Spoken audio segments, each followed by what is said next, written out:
It's off to school and work, waiting for some fun while my boss acts like a jerk. Pro show afternoons, midnight sketch can't come too soon. Afternoon and sketch can't come too soon. But at night I'm filled with dread. I know just what I'll do instead. Come on and follow me. It's time you see for Lorn and Apollo. Time to laugh and learn. Come feel the burn of what the fandom was. What random fun doesn't escape? Isn't it great? Late night with Lorn and Apollo.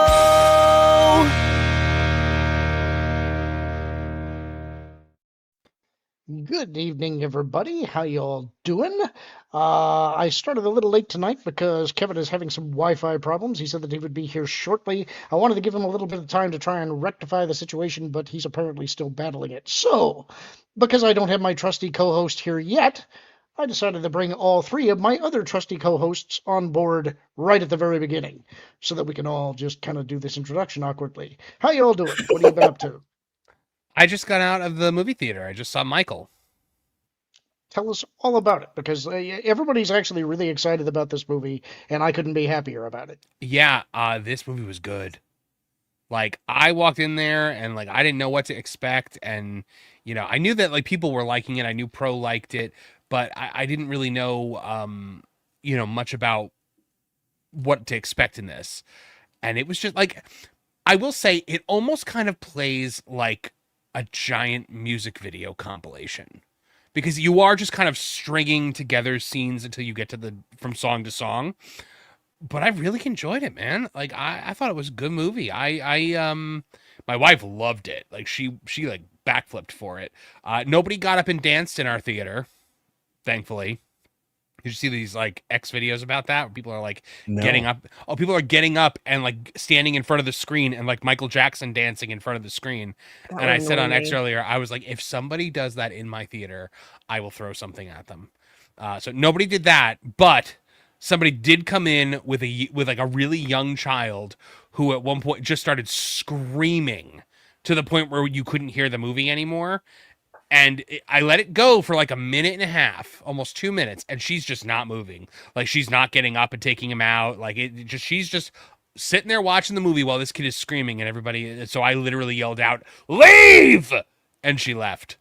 And then everybody around me, when the lights came on after the movie, were like, "Thank you for doing that." So one of the things I'm excited about this movie for is not only is it what sounds like another in what has been so far a string of good movies at the start of the season, which is a nice change of pace. Yeah. But Pro at least is saying that Jafar ought to be up for an Oscar. What do you think? 100%. Jafar Jackson needs an Oscar for this. He is so good in this movie. Like, you would think it is Michael Jackson. Has he ever done anything before this? I have no idea, man, but he was so good. Like, the speaking voice is dead on. He looks just like him. He handles like the like the really deep, like, emotional moments, like when he's in the hospital after his hair catches on fire. Like, he handles it all so well. Like, it was just really, really good. But yeah, I could not have been happier with this film. I thought it was excellent. And, you know, now all the music is stuck in my head, and there's much worse music to get stuck in your head than, you know, the Thriller album. Yeah, you guys didn't get to hear this, but when he was backstage, when we were first starting off, he's been singing the words that he can remember of Billie Jean. Yep. The words that he can remember. Yeah, the words he can't remember, he's humming through. He's like, she was more like a beauty queen from a movie scene. I am the one. You know, there were honestly, like, you guys know me. I am, like, musically retarded. But he said it, not me. He said it. It's okay. I can admit my deficiencies. And there were songs in here that I had, like, never heard. Oh God, I would be like, oh, name them, but I don't know that you would know the name. No, there was this song called "Beat It." No, I'm kidding. I know that one. No, it was. The best part is I actually froze for a second because I like know. I feel like I know. that's I wanted feasible. to see what I wanted to see what you would do. No, Beat It was everywhere when we were kids, man. Like it was Yeah. like, but I was surprised at how early Beat It was. Like I thought Beat It was like during my like lifetime. But hey, Was there's it Kev. not? No, he wasn't No, born Beat It- yet. Oh. Yeah, I wasn't born yet when Beat It was. He's the bibby. Like, We're old, Yeah. Martin. But no, like the Human Nature was the one I had never heard before. Oh. Not one of my Yeah. favorites. Yeah, me neither. I I actually don't really hate liked or it, and anything. the scene where they do it in the movie is really good. So I recently sent Trish a video of Prince talking about when Michael Jackson asked him to be in the Beat It video. what did he say? Well, so he was supposed to play the Wesley Snipes character, and Prince had taken an issue with the opening line of the song, "Your butt is mine," and he goes, "Now, are you singing that to me? Because that's not going to work." And that's to you. There is a really funny line about Prince in the movie where I won't spoil it, but he does have a line about Prince that Please got probably don't. the biggest laugh. Because this does seem like something I will see at some point. No, I will you- absolutely enjoy a Prince reference. So You will love this film, Trish. I can honestly say the critics. I have no idea what they were looking for, but this is exactly what I wanted out of a biopic of a musician. Does and- it cover when he tried to buy Adam Ant's Hazard jacket? No, nor does it cover when he tried to buy the Elephant Man skeleton. He is. but that jacket, like- stolen identity, essentially. I know. Like the one thing that like they keep saying in the reviews, it's like, oh well, he's like a saint in this, and blah. But no, he's a weirdo in this. Like he's a weird dude. But like I will say, I have to What's he wonder doing? if Joe Jackson is like Satan himself in this movie, and I'm Well, like, I and mean, I'm like, was he actually that bad? Like. I Joe think he was Jackson- pretty bad. is a terrible human being who beat talent into those boys. Seriously. I saw a meme one time that said it's the first father to ever successfully beat the black off his son. I was like, oh. Even when they've made TV movies about the Jacksons and they soft sell how bad he was, he's still pretty bad. Still pretty bad. Yeah, like Lorn said, Tom said it last night on the review where he was like, every time he walks in a room in this movie, it's like that long violin note, like where you just don't know what's gonna happen. It's tense. It really is. Like every time he walks in, like by the end of it, you're kind of more like, ugh. But it's very tense, especially in the beginning when he's around. But What yeah. I got excited by is the fact that everybody that I've talked to about this movie is excited about it. It's like, Yeah. I was going to go see it because my son will want to go see it. I'm not a huge Michael Jackson guy, so it doesn't really matter to me. But now I'm excited to go see it. And so that's when you get that kind of excitement from people that you trust, that's a really good sign. When you said you went and saw Michael, my brain actually stopped for a second, and I thought, why would they re-release that John Travolta movie? Where he's the angel. Oh, You know, I forgot did about see they're that. putting the Birdcage back in theaters in July. Are they really? And yeah, that's such a funny Robin Williams, Nathan Lane movie. Ooh, wow. It's been enough time that's happening. Yeah, it's some kind of major anniversary for it. It's got to be 30 or 40. Probably, yeah. Just in time for the protests. With the protests of Well, Birdcage? whatever. There's always going to be some characterization from something that old that is now Oh. off. So Yeah. Yeah. Put that pinky down.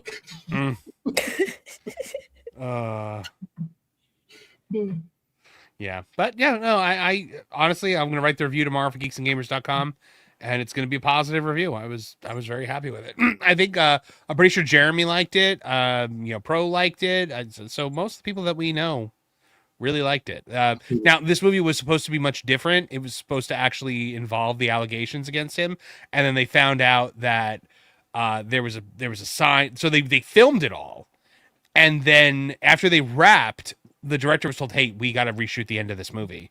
He's like, "What do you mean?" He's like, "There was an agreement signed at the end of that issue, or the end of that trial or case or whatever it was, where they were like, you can never use this story for commercial purposes ever." And so they had to rewind and cut all that out. So originally it was going to go into it. I wonder on whose side got that signed. It was on the accusing family side, I believe. Yeah. Hmm. Good. So Like I was thinking about it though, like the court of public opinion had very much swung in one direction on him. Mhm. Like his name was Mud until the day he died. And the day that he died, suddenly everyone did a 180. That's not entirely accurate. That's what it felt like to me. The turn on him has been actually relatively recent, as people have more information and start looking into things themselves. You realize that certain people made certain things happen, including Right. someone who was a vice president. Wait, what? The people were wondering why Janet Jackson had taken umbrage with a certain former presidential candidate / former vice president. Who invented the internet? no, No, we're talking about a more recent one, no. Yeah, we're talking also about known as Heels Up. I don't know what you're talking about. the drunkard.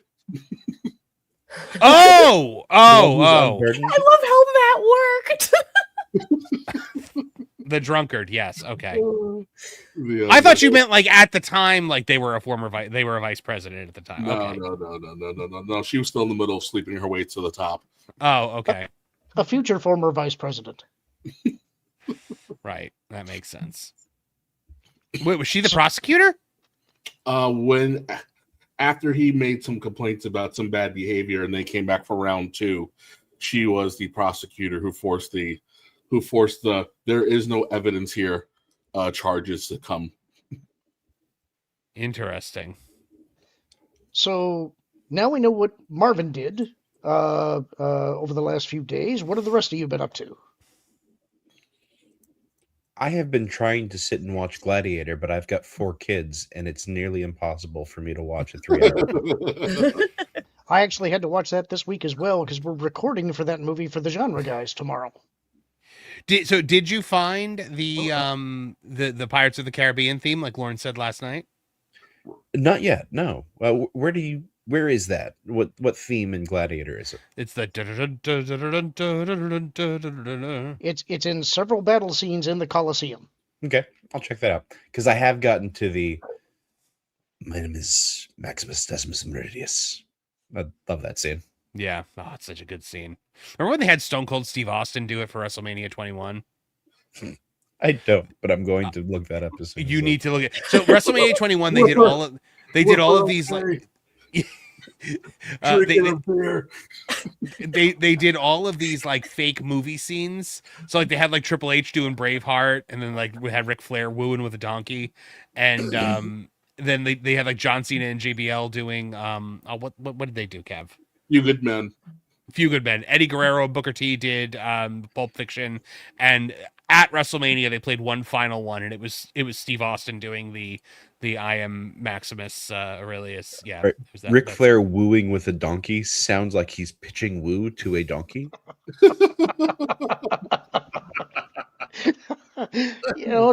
Depending on how much he's got in him, that's not necessarily. Kevin and Trish, you guys missed. We played a new Ric Flair cameo last night. Oh boy.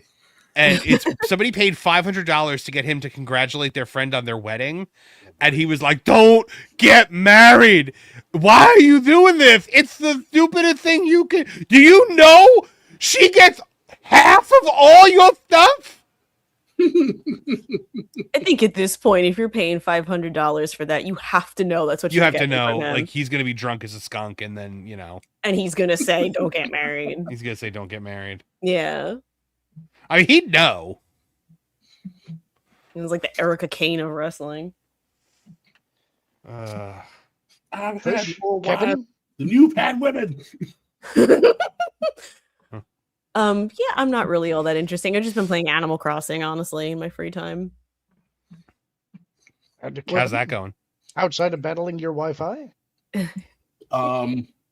I left it on Tubi and saw some just terrible movie about this girl band that gets invited to some concert, and then they make a wrong turn, and then they're stuck fighting a motorcycle band, not about a motorcycle gang, and then they get kidnapped.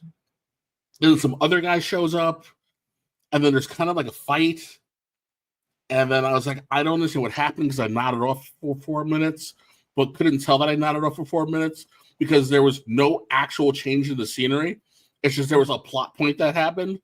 And I was like, I don't understand what's happening. Then I fell asleep again. And then I woke up and watched The New American Gladiators on Amazon, which is How actually, is it? It's actually really good.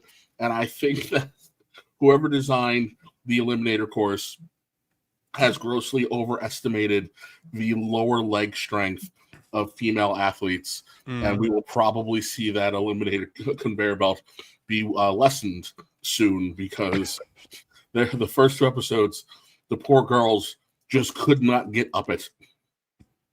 Amazing. Trish, how is Animal Crossing going?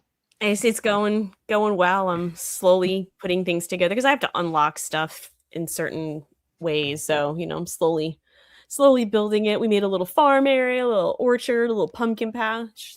We got big things happening on Nirvana's. It's a good time. Are you deeply in debt to Tom Nook? What? I didn't mean to march over Lorn. I said, have any animals crossed you? No, they would never. We're best friends. Only once. They only cross her once. One time. What did you ask, Lorn? I said, are you deeply in debt to Tom Nook? No, I am completely paid up. Really? He didn't come back to you and he was like, hey, I think you need to build a hospital on your island. I can loan you the bells for it. No, I mean, I did have to just pay for another staircase to go up into another level of land, but, I had the money. We're all good. Trish has mastered this game to the point that Tom Nook now gives the "if you prick us, do we not bleed" speech. Tom Nook's indebted to Trish. Hey, look, another Ryan Reynolds story. Oh, good. Woo-hoo. Ryan Reynolds breaks silence on Blake Lively. Ryan Reynolds made a rare measured comment about his wife, Blake Lively, because most of his comments are not measured, as she navigates an ongoing legal battle. The dispute between Lively and director Justin Baldoni has intensified since it began last December. As more details have emerged, Reynolds' connection to the situation has become increasingly visible, raising the stakes for both of their public reputations. Although his remark was focused solely on supporting his wife, the brief acknowledgement stood out for its timing and restrained tone. In December, Blake Lively filed a lawsuit against her It Ends With Us director and co-star Justin Baldoni. As the situation intensified, Ryan Reynolds became involved when Baldoni filed a $400 million defamation suit against the couple. The claim was later dismissed, but it still cast his reputation in a similarly troubled light. Doesn't that look like a rational woman? The door knocker It does. for an earring. It really does. A federal judge recently dismissed the majority of Lively's claims. However, the broader case is still expected to continue toward trial in 2026. As often happens with high-profile entertainment litigation, the story has expanded beyond the courtroom into public discussion, speculation, and social media commentary. During a recent Sunday sit-down live chat with Today's Willie Geist, Ryan Reynolds remarked that the situation has shown him the illusion behind so much of this stuff. Digital life versus real life. The framing suggests that those following the case online are not getting an accurate impression of events. You tried to destroy an innocent yet douchey man and got caught. Rather than engaging with legal specifics or the details of the case, Reynolds focused on expressing personal support for Blake Lively. Really, without getting into too much, I'll just say I've never in my life been more proud of my wife, the actor said. People have no idea what's really going on, and I've just never in my life been more proud of someone with that level of integrity, that brings that with them and carries that with them in everything that they do. That's I love the herpes, Brian. That's called herpes.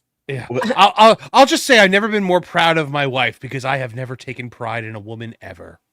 I love the liberties with the inflection that Lorn took. I also love the way that's structured. He doesn't say what level of integrity it is, just Yeah. that level. Well, I've And never then been more proud of somebody with that level of integrity. AKA, brings her with her everywhere she goes. In the same interview, Ryan Reynolds discussed his future plans for Deadpool, the Marvel superhero he has been closely associated with in recent years. I don't think I'm ever going to center him again, Reynolds said. He's a supporting character.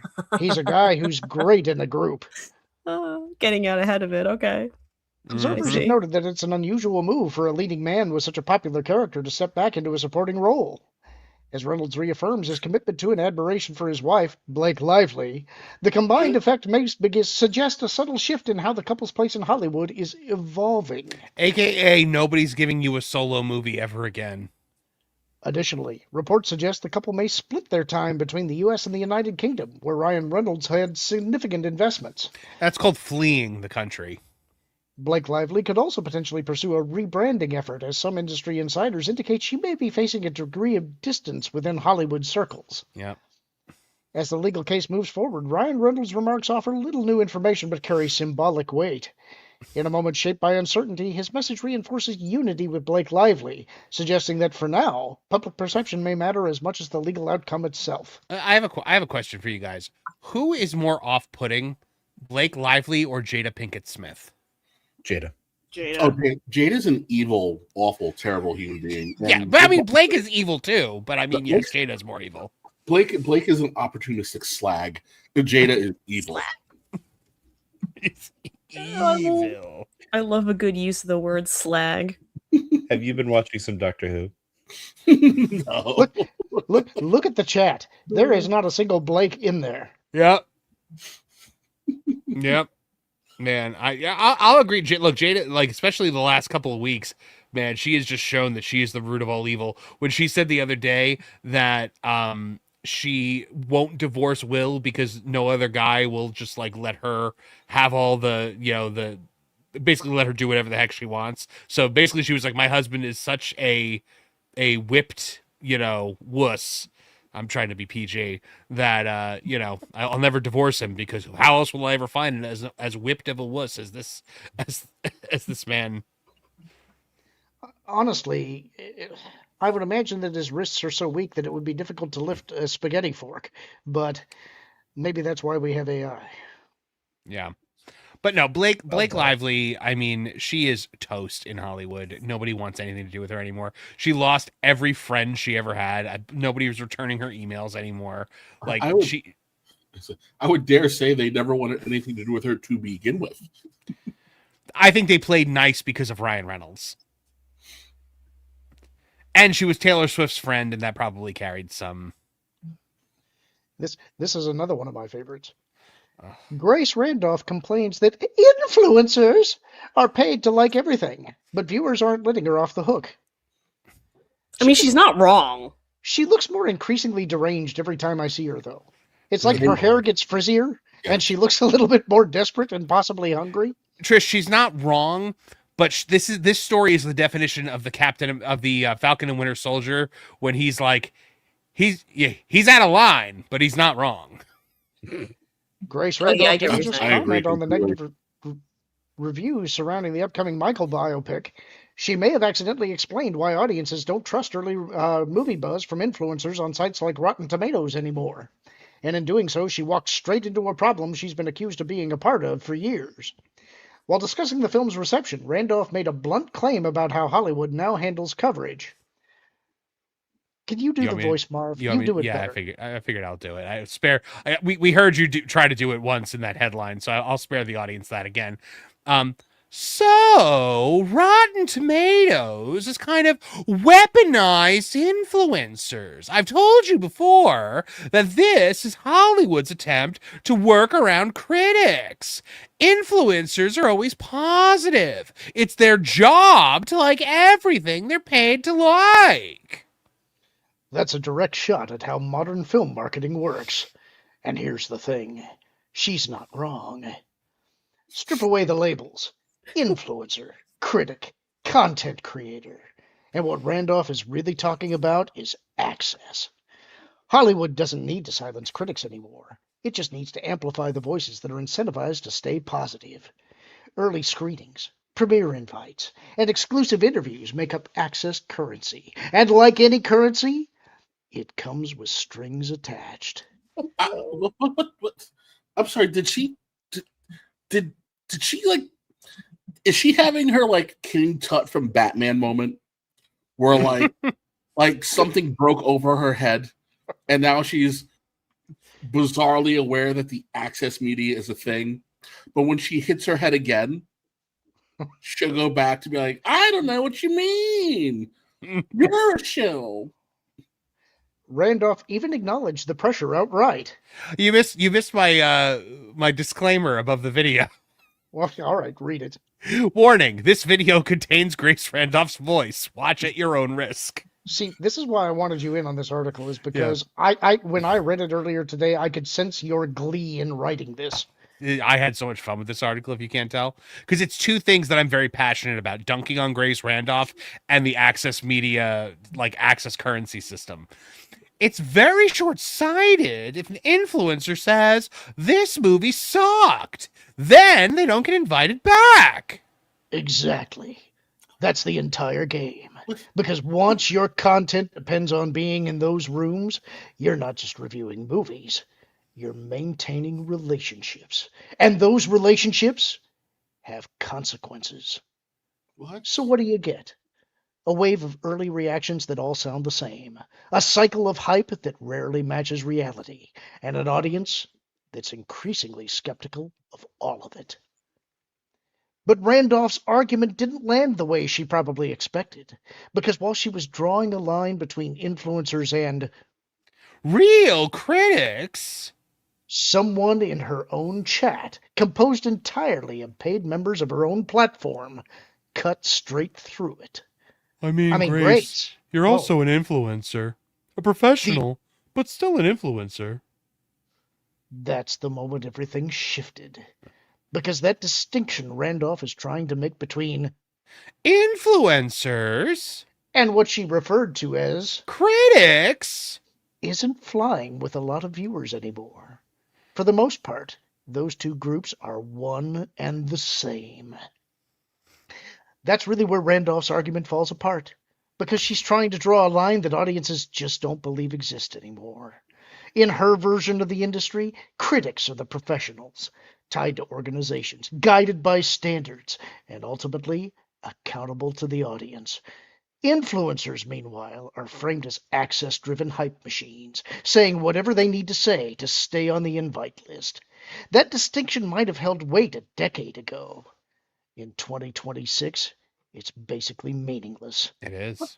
Because both groups are operating inside the exact same system. They go to the same early screenings. They attend the same premieres. They rely on the same studios for access, interviews, and visibility. And once you're inside that ecosystem, the incentives don't suddenly change based on what you call yourself. Access is still the currency. And if access is the currency, then the pressure is the same across the board. Don't rock the boat. Don't burn bridges. And don't be the one who stops getting invited back. That's not an influencer problem. That's the entire system. And that's why more and more viewers aren't buying the critic versus influencer argument anymore. Because from the outside looking in, they become the same thing. Randolph insists she's different, that her ties to professional organizations and her stated loyalty to the audience separate her from the influencer crowd, but perception and history matter more than labels. And the perception is that she operates in the same ecosystem she's criticizing. She gets access, participates in the same media cycle, and yes, often aligns with the same narratives that come out of that system. Add in her past clashes with new media creators like Nerdrotic, and the idea that she exists outside of access media starts to feel convenient. What that doesn't make her argument invalid. It's what the hell is what? I can't.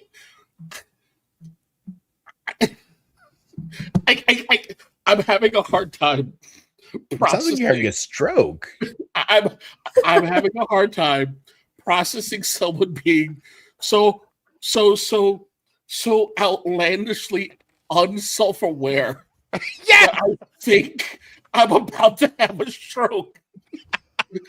like she's dead on right about everything that she's saying. I get it. That's what It's like imagine if the Red Skull was just like, this Hydra is a problem. We're really going to push you over the edge here, Kevin, because listen, then came the quote that really set people off. When Grace said, you have to be careful because you don't want everything to seem fake and bought. What in the name of... I'm sure, did Nerdrotic just put on a Grace Randolph costume? Oh, And is just filming Grace Randolph content? and she's just tied up somewhere? What's happening right now? It would explain why her makeup always looks like somebody who has no idea what they're doing, did it? I know, she looks like she got into a fight with a crow every time she goes on camera. if that line came from someone outside the system, it would land as a warning. Coming from Grace Randolph, however, for a lot of viewers, it landed as unintentional self-awareness, because one of the most common criticisms aimed at her over the years is exactly that her content feels too aligned with the industry she covers. So when she says it out loud, people don't nod along. They laugh. Or they have a stroke. I was just going to say, they melt down like Kevin. I woke up. I had a choice. I could take the blue pill or the red pill. And I took the red pill. I love the red pill. It's cherry flavored. I rubbed the red pill all over my lips. Here's where this gets interesting. Because despite the backlash, Randolph did something most people in that space won't do. She told the truth about how the system works. And whether she intended to or not, she confirmed what a lot of moviegoers already suspected, that early reactions aren't always about honesty. They're about access. It's just the clip of him going, he's out of line, but he's right. That explains why audiences have started to tune it out. It's why glowing premiere reactions don't carry the same weight anymore, and why more and more people wait for real audience feedback before making up their minds. Mm-hmm. This is exactly why platforms like Criticless are starting to get attention. Amen. Go to Criticless. Because they cut through all of that. No premiere invites, no industry access, no pressure to stay on. The list! It's just raw audience reactions. And in a landscape where trust is in traditional outlets, and yes, influencer coverage is slipping, that kind of transparency matters. Grace Randolph tried to call out a problem in Hollywood.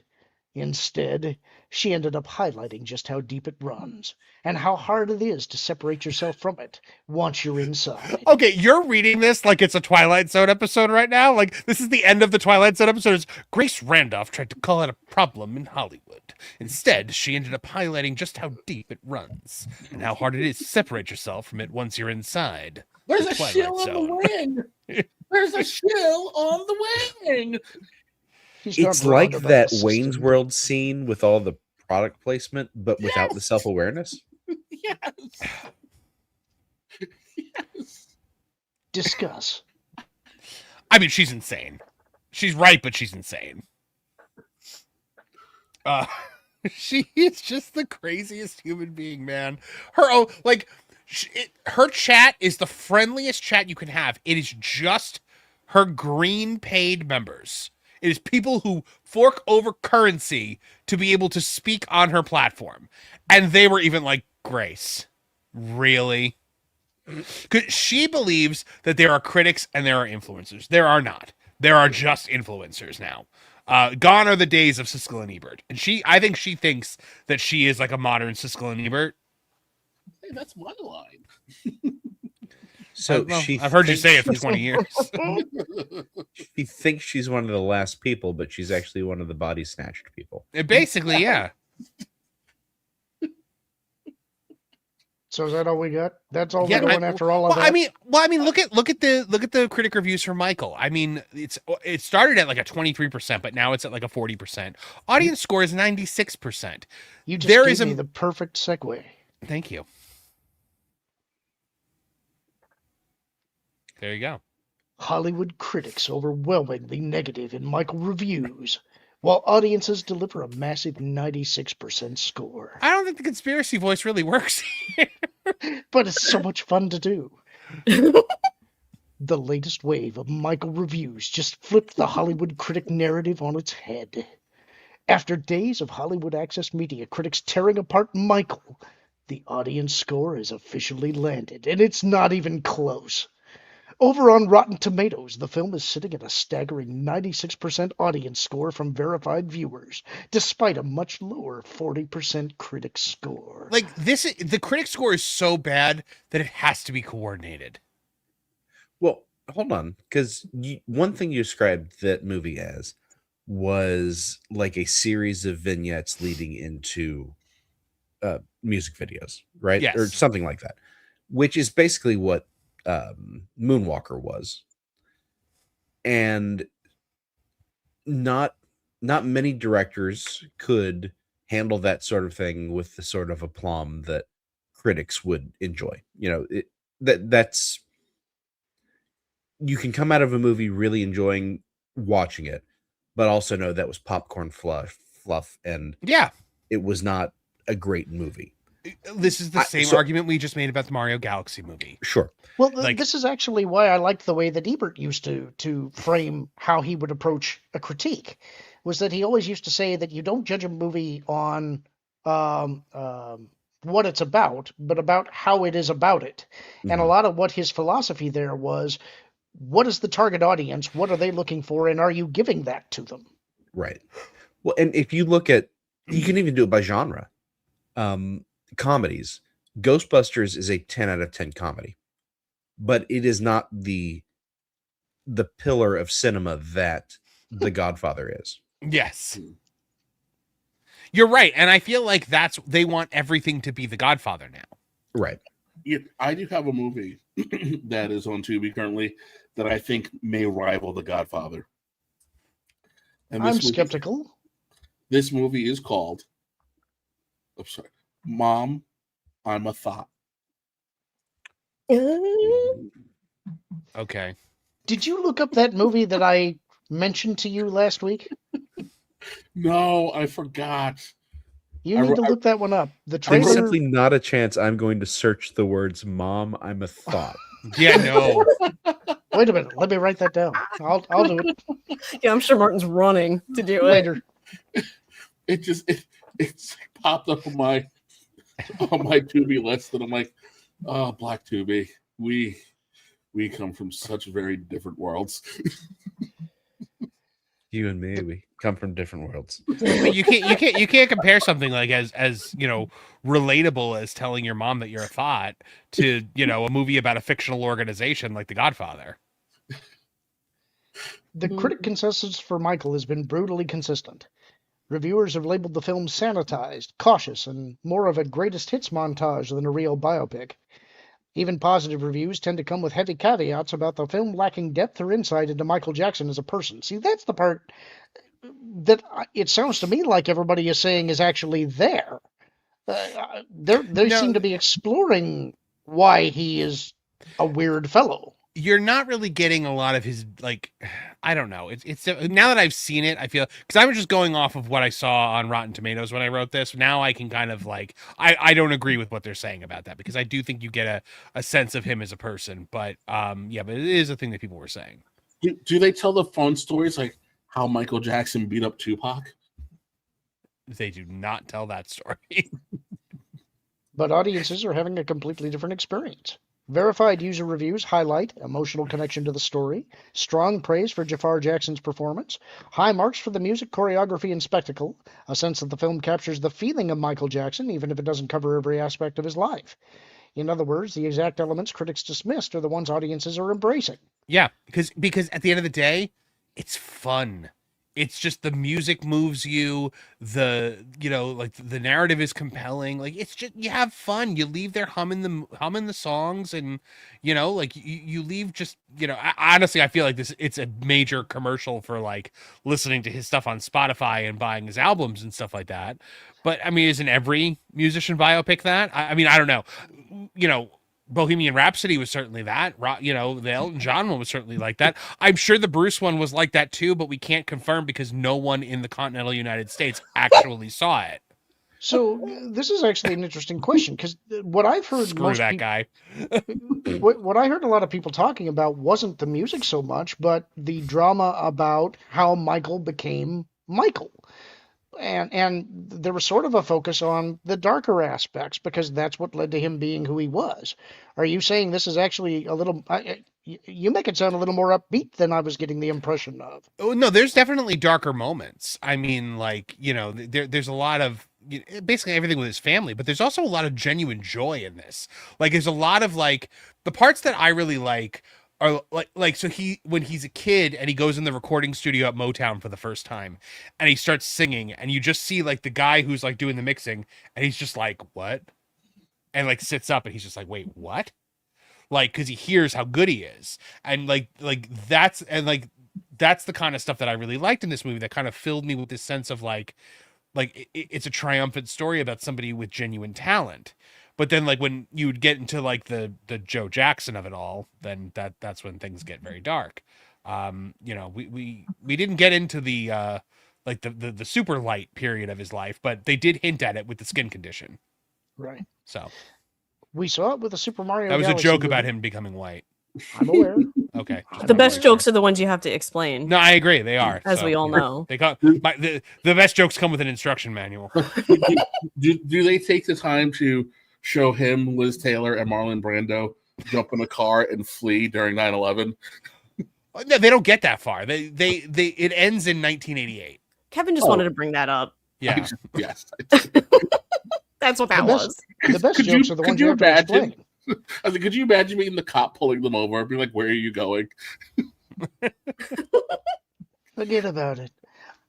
Which one of them drives? Yeah, exactly. Who drives? Yeah, the movie goes up to the tour when Bad comes out. Oh, okay. You know, How'd it go? So How'd what go? The tour? Never mind. It was pretty bad. Thank you. Oh, okay. Sorry. come on.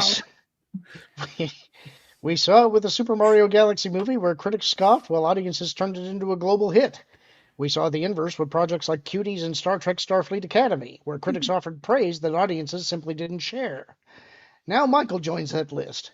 At some point, this stops being coincidence and starts looking like a systemic disconnect. The divide raises an uncomfortable question for the industry. What exactly are professional critics evaluating? Because it increasingly feels like critics and audiences are grading entirely different things. Critics, narrative framing, thematic depth, what's included and what's avoided, and audiences are looking at entertainment value, emotional impact, performance, music, and spectacle. Neither approach is inherently wrong, but when one group claims to represent the broader movie-going public while consistently missing the mark, credibility becomes an issue. It has become. I've gotten to the point where I'm like, you should just pay the critics to hate your movie now. With all the success that these films are having, that they hate. I don't like the idea of giving them money, though. Well, yeah, but they're giving them money anyway, so. For years, Rotten Tomatoes has elevated the critic score. The tomato meter is the industry's gold standard. Studios market it. Media outlets cite it. Audiences are told it matters. But when the tomato meter says 40% and the audience says 96%, the obvious question becomes, which one should people trust? Because if the goal is to reflect how a movie actually lands with viewers, the answer seems pretty clear. That's where Criticlist comes into play. Unlike traditional aggregators, Criticlist removes the gatekeeping layer entirely. No approved critics, no industry hierarchy, just audience-driven scores. And for Michael, that audience-driven perspective is already showing up in a big way. It's almost like how people, like, they don't want to hear, like, when they're shopping on Amazon, they don't want to read what the manufacturer wrote about the product. They want to go to the reviews and see what the actual people who bought the product are saying. That is, I think, where the trust is right now. It's just peer review has never been bigger than it is right now, I think. On Criticlist, the film is currently sitting at 79% rad, a strong positive reception that aligns far more closely with audience sentiment than critic narratives. If this trend continues, platforms that prioritize audience voices over professional critics could become the new standard. because audiences don't care about about industry narratives. They care about whether a movie is worth their time and money. And right now, with Michael, they've made their answer clear. The theme of these Michael reviews isn't just about one film. It's about a widening gap between Hollywood's critical class and the people actually buying tickets. Critics may have written this movie off, but audiences didn't get the memo. And if history's any guide, they're the ones who will decide how this story ends. Here's the thing. With a biopic, it's like the critics are looking for a documentary, whereas the regular casual fan is looking for it to be accurate, but ultimately a celebration of the artist that they're going to see. People who aren't fans generally don't go to see these movies. Like, you're not going to waltz into Bohemian Rhapsody all, I hate Queen. So you're there for the accuracy to be on point, but you're there for a positive experience. And the critics act like it needs to be this documentary that needs to dive into all of these areas that need exploration and blah, blah, blah, blah. And it's like, you guys are looking at this in two different ways.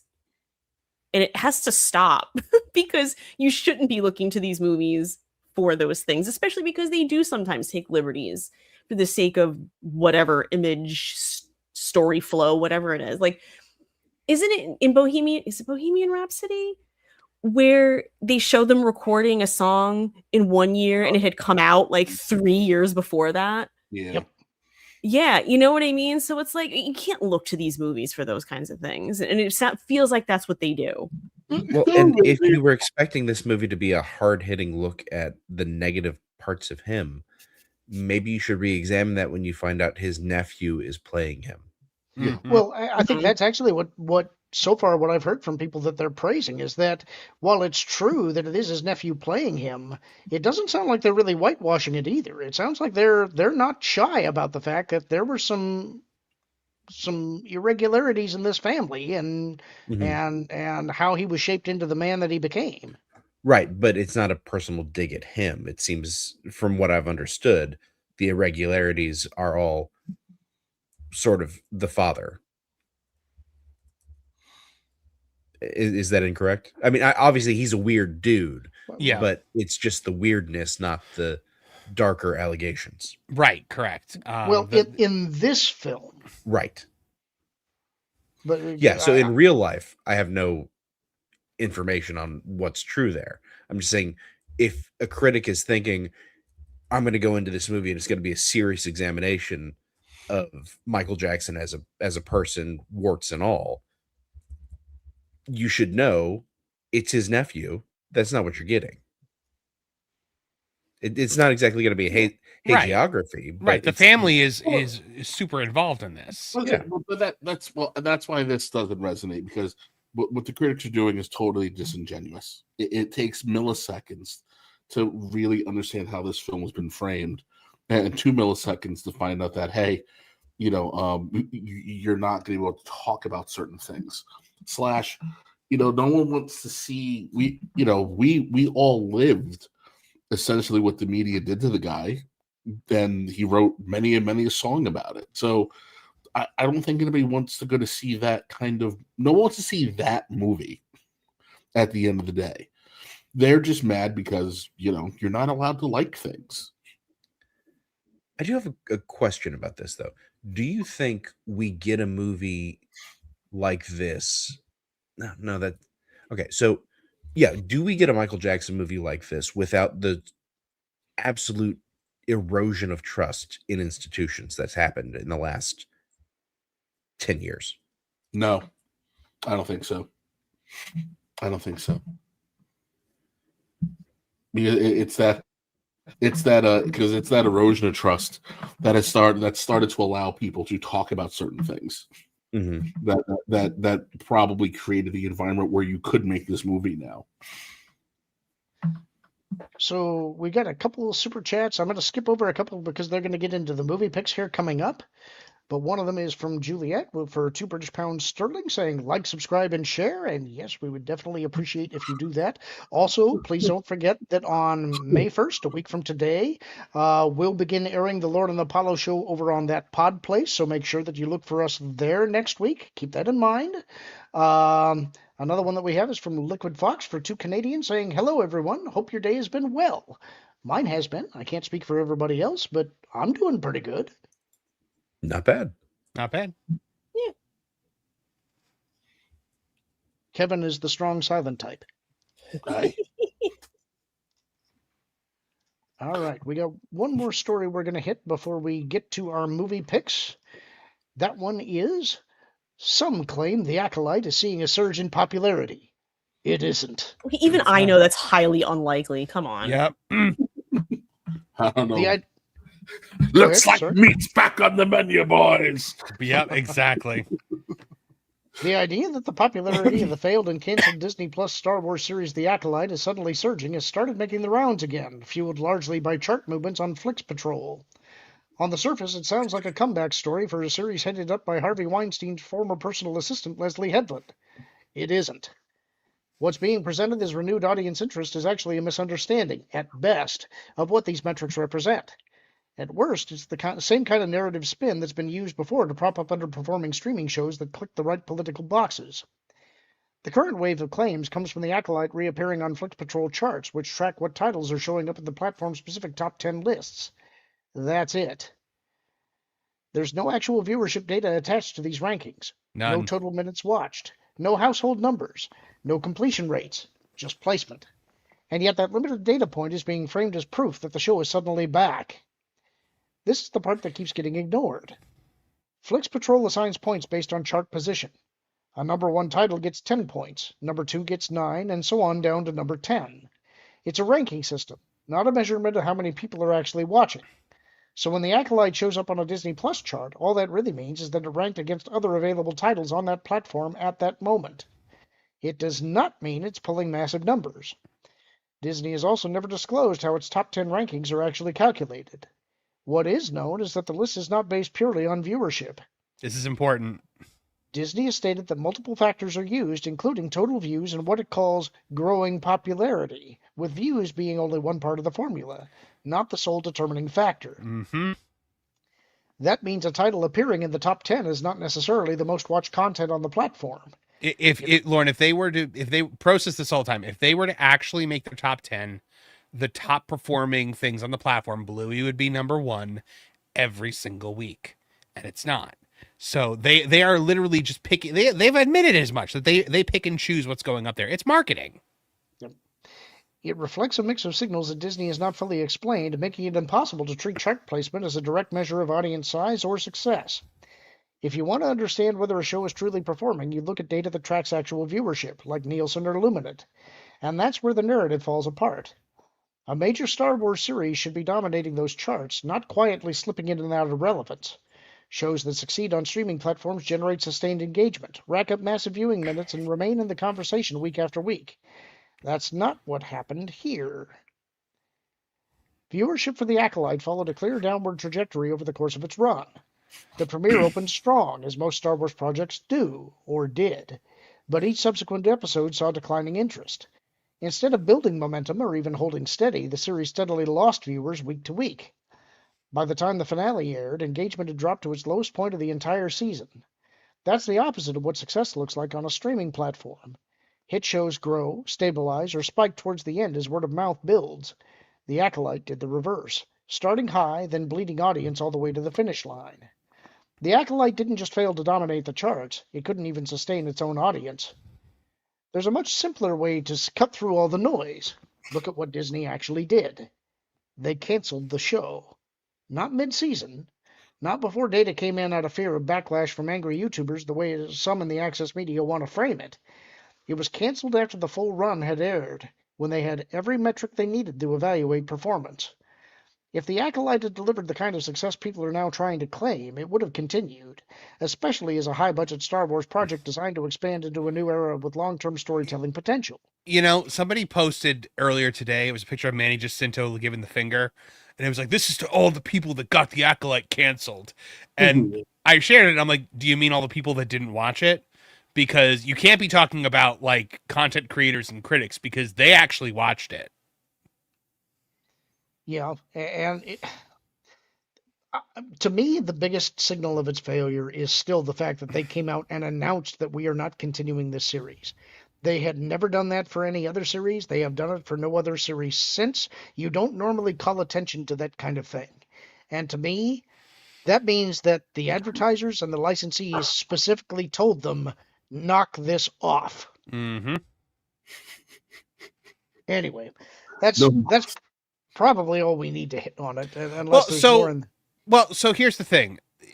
Why would Disney put this in the top in their top 10? Here a few reasons. The Mandalorian and Grogu is about to come out. So they're putting Star Wars stuff in there to try to drum up enthusiasm for Star Wars. May the 4th is next week. So again, Star Wars. Here's the other thing, something that was pointed out to me after I wrote the article, and I think it makes a lot of sense. Whenever I watch Maul Shadow Lord and I get to the last episode, the thing that it tries to get me to watch afterward is the Acolyte.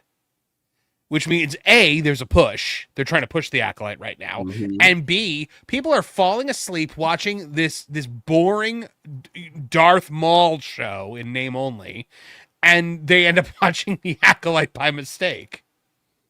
Like, oh, I just had a nightmare that the worst women in the world were somehow considered the good guys. Oh, wait, the Acolyte's on. There's many reasons why this is. None of it is because suddenly people have discovered the brilliance of Harvey Weinstein's former personal assistant, Leslie Headland. Lorn, you're muted. I was going to say, it just took us a while to decipher the brilliance of the writing. Really, it was so dense and layered that we had to take some time to unpack it. That flame that burns in the vacuum of space in the first episode, it's just like OSHA because she's the impossible flame, right? I mean, she had to. Leslie Headland actually said that she has to choke out her master at the end of it. I don't remember his name, Jedi Master Squid Games, because it has to choke away the inherent misogyny of fatherhood. My God. It was a real thing that a real person said. Did you say there was a character named OSHA? Yes. Like the government agency, OSHA? So there's two The government agency that does not exist in the Star Wars universe. Yep. So there's twins. They're identical twins played by the same horrible actress. She plays two characters with one facial expression. May and OSHA, and in my reviews I dubbed them Mayri, Kate, and Oshley. Yeah, It's a good one. thank you. All right, we're going to hit our main topic now because I think we've beaten this dead horse enough. We're going to start tonight with choices for. We kind of bill this as these aren't all, and I'm not mentioning this for your list specifically. I know we're getting to Kevin eventually. Not just good movies. You know, this is a list of movies in no particular order, but had some kind of impact in 1983. And to begin with, we're starting off with Trish. Trish, your first is? Okay, I really honestly just put this on here to have a couple of minutes of an excuse to talk about the Rolling Stones. This is a movie of their concert tour for when Tattoo You came out, which is probably maybe I'd say definitely top 5 Stones albums for me. I love Tattoo You.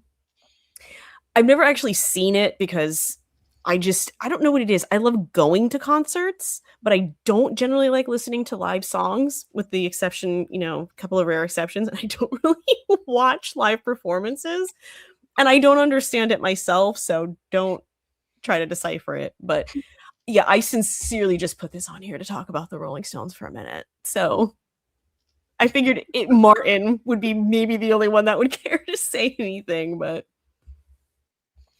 I Maybe. actually I don't know if haven't you- seen this. Will? if you like the Rolling Stones and you don't know Tattoo You, go listen to it. It's good. Oh yeah, I like that. I just haven't seen this. Oh, I was talking generally. It was like a shout out to all the people out there. Okay. I didn't read the book, but the first and only time I've seen this movie, I was a blubbering mess. Like, I full on ugly crying at this movie. You mean the entire grouping ravaged by endless tragedy didn't leave you in a good emotional state? No, it was in fact not a pick me up. It's really good. It's absolutely worth a watch. if you've never seen it. But the reason why I've only seen it one time is because of how it made me ugly cry. And I also just still like to say, stay gold, Pony Boy. That made its way into my repertoire.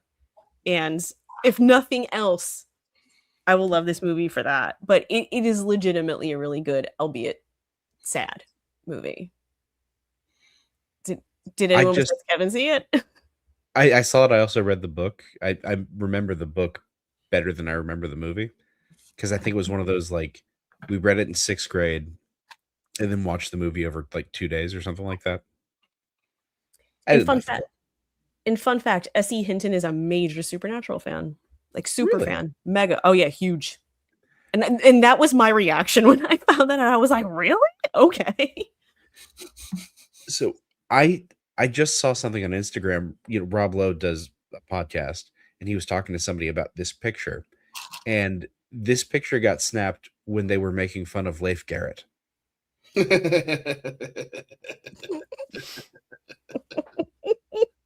Horrible. He's been through a lot. That Leif Garrett has. Of drugs. What'd you say? Kevin?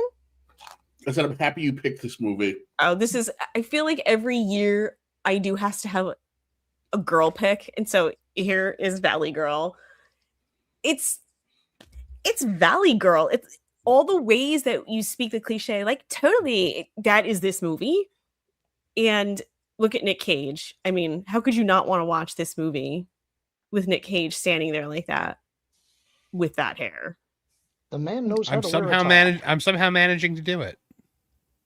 I mean, I'm a woman, so again, I don't know if that makes it different, but like in terms of 80s, young adult teen movies, Valley Girl is a classic. It gets overshadowed by a lot of things that come after it, but if you really like that type of film and you haven't seen it, it's like one of those, you have to go see it.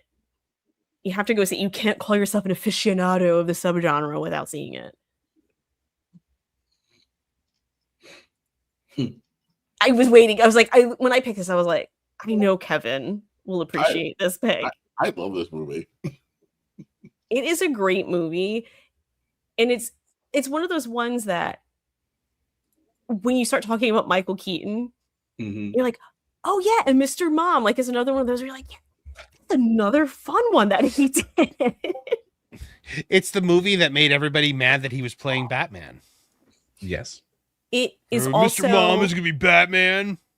It is also for no reason kind of like the male sibling counterpart in my head to a movie I will be claiming in a future episode, Baby Boom. I don't know why I pair the two of these things in my head, but Mr. Mom and Baby Boom are like together for me. I get it. Right? There's just something about them. They're not actually connected in any way, but they are in my head. I'm always going to remember him playing poker for coupons. Yeah, it's great. I mean, somebody was going to put it on here, right? This wasn't going to be like left to me, but so I feel like you guys have been kind of quiet generally. So if you're going to have anything on my list to talk about, I think it's going to be this one. So if anyone has something to say, go for it, because it's a classic. I know we've all seen it. This movie's amazing. I'm like, the thing I always point to is when when the aunt comes with them and then she dies and they tie her to the roof. God, we love this woman with all our hearts. Maybe don't oversell it, Mom. Dog killer. Sorry, folks, we're closed. Moose outside should have told you. Originally, she was supposed to have a similar fate to the dog. Really? That she was going to be like legitimately murdered. She was supposed to be alive while they thought she was dead. That's dark. I gotta say, I'm glad for the change. Poor fella. Looks like he probably tried to keep up running with the car for a while, but he just gave up. I think it really says something, granted, about Christmas Vacation. It does. This Christmas Vacation, I would argue, is better because it's excellent. It's So Yeah, no, this is so good, and Christmas Vacation is somehow better. When does This that? is it's also roll them up. It used it made Holiday Road one of my favorite road trip songs after that, because of the scene with that in it. the underrated guitar player that is Lindsey Buckingham, but I won't chew off everyone's ear about that one. No, he's an insane guitarist. He is. He's incredible. Clark, don't you want to look at the Grand Canyon? All right.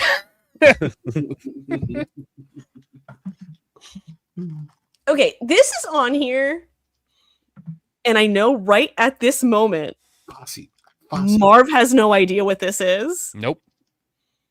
but I picked it because it's a biopic about Dorothy Stratton.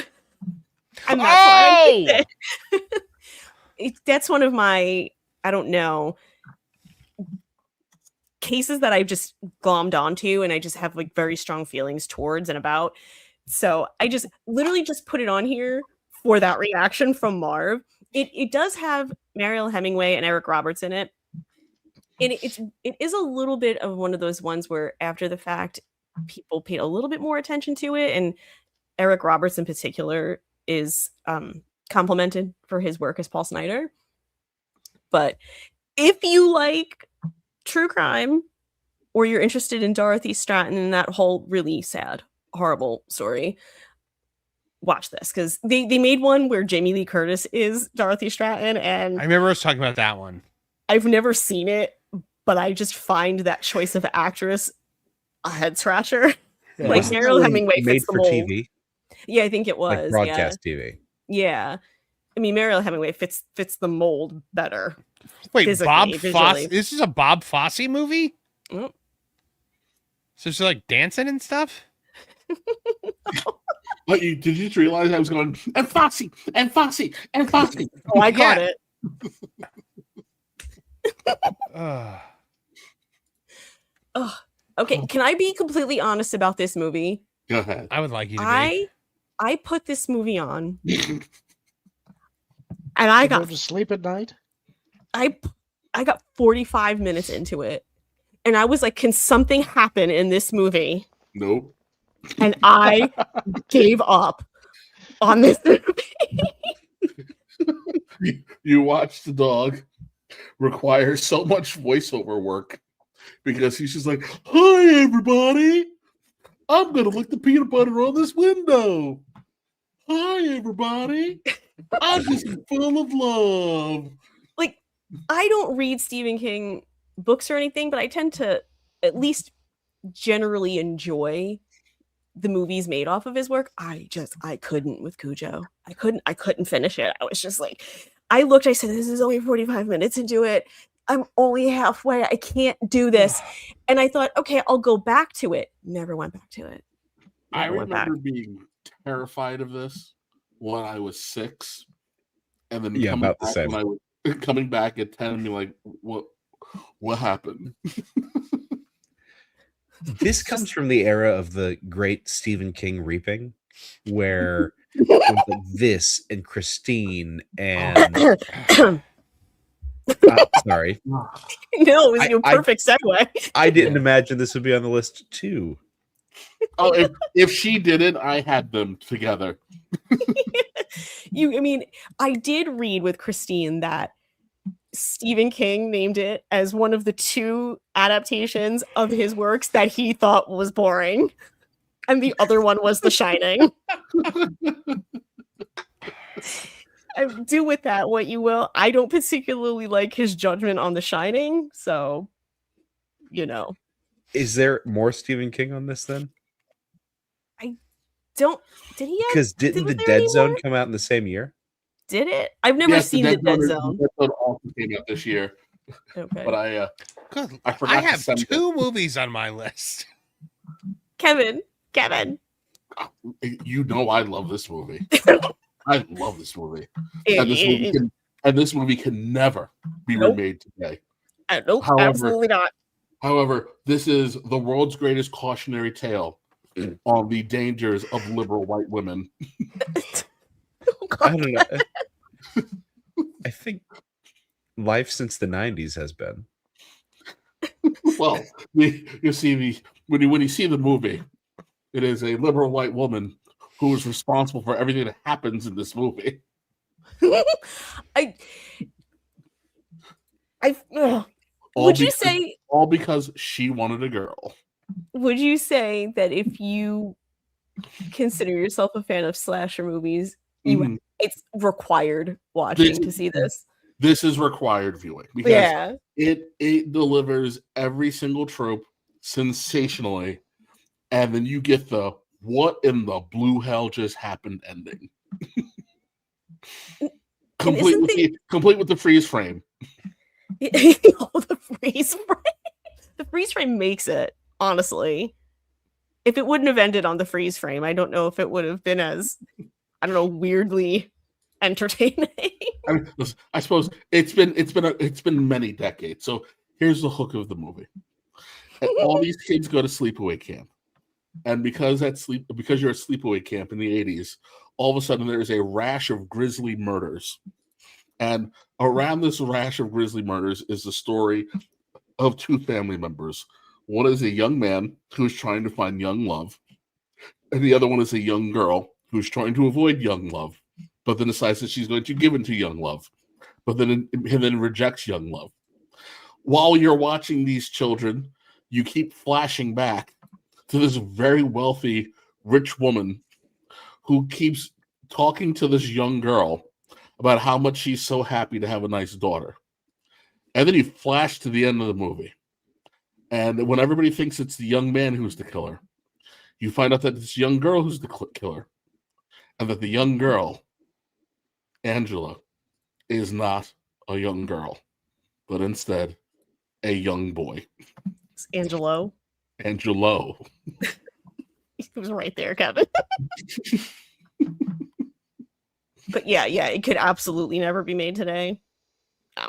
I'm surprised it hasn't been, knock on wood, canceled retroactively like they like to do. But and I know this might come up later, but I'm still gonna say it now because I like to bring it up every time. The second movie, Bruce Springsteen's sister is in it.